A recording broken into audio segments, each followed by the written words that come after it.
বিদ্যানিকেতনের ছাত্রী, উপস্থিত সকলকে শুভ সন্ধ্যা জানিয়ে আজকে আমার নিবেদন কবি ভবানীপ্রসাদ মজুমদারের হরিনাম। দেখে যান গো বাবু মশাই, 100 টাকা দাম। এই ছেলেরা চুপ করে থাক, করিস নে শোরগোল। বল তো পাখি বল একবার, বলো হরি বল। সত্যি পাখি বল হরি বল বলেই দিল জোরে।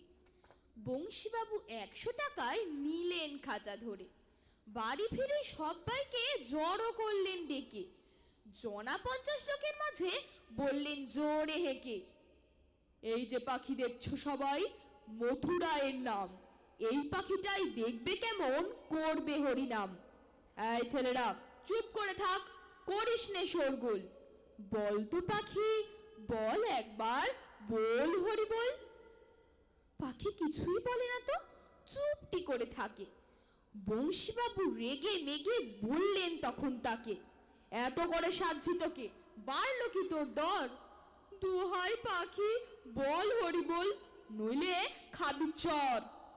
বললে পাখি, চুপ করে থাক, এখন আমি শুই। বল হরি বল বলবো পরে, মরবি যখন তুই। নমস্কার।